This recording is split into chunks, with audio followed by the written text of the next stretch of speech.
डोंबिवली नजीकच्या दिवा शहरात एक मन हेलावून टाकणारी घटना उघडकीस आली आहे। 5 वर्षीय मुलगी घराबाहेर खेळत असताना कुत्रा चावलेल्या 5 वर्षांच्या बालिकेची महिनाभर सुरू राहिलेली मृत्यूशी झुंज अखेर ठरली आहे।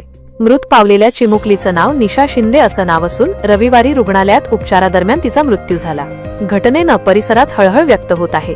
दिवा पूर्वेकडील बेडेकर नगर दिवा आगासन रोड परिसरातील घरासमोर निशा शिंदे ही 17 नोव्हेंबर रोजी खेळत होती। खेळता खेळता ती कठड्यावर बसली असताना पिसाळलेल्या कुत्र्याने तिच्या खांद्याचा चावा घेतला। चिमुकलीला रक्तबंबाळ अवस्थेत पालकांनी तातडीने कल्याण डोंबिवली महापालिकेच्या शास्त्रीनगर रुग्णालयात दाखल करण्यात आले। डॉक्टरांनी तिला रेबीजचे इंजेक्शन दिले। तिच्या इंजेक्शनचा चौथा डोस 17 डिसेंबर रोजी देण्यासाठी तिला रुग्णालयात नेण्यात आले। 3 डिसेंबरला निशाचा वाढदिवस साजरा करण्यात आला, तेव्हा तिची प्रकृती स्थिर होती।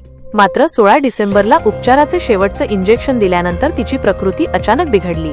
तिच्यात रेबीजचे लक्षणं दिसू लागले। ती स्वतःच्याच शरीराचे चावे घेऊ लागल्याने डॉक्टरांनी तिला तातडीने कस्तुरबा रुग्णालयात पाठवले। 4 दिवस निशावर रुग्णालयात उपचार सुरू होते, मात्र दिवसागणिक तिची प्रकृती आणखीनच खालावत गेली। चिमुकलीची अशी अवस्था बघून कुटुंबियावर दुखाचा डोंगरच कोसळला आणि 21 डिसेंबर रोजी निशाचा करुण अंत झाला। तिच्या मृत्यूमुळे दिवा परिसरात हळहळ व्यक्त होत आहे। वेळेत उपचार न मिळाल्याने आपल्या भाचीचा मृत्यू झाल्याचा आरोप निशाचा मामा समाधान कदम याने केला आहे। या घटनेच्या पार्श्वभूमीवर प्रतिक्रिया देताना ॲडव्होकेट रोहिदास मुंडे यांनी सांगितले की या प्रकरणाची सखोल, निष्पक्ष व पारदर्शक चौकशी होणे अत्यावश्यक आहे, जेणेकरून वस्तुस्थिती समोर येईल।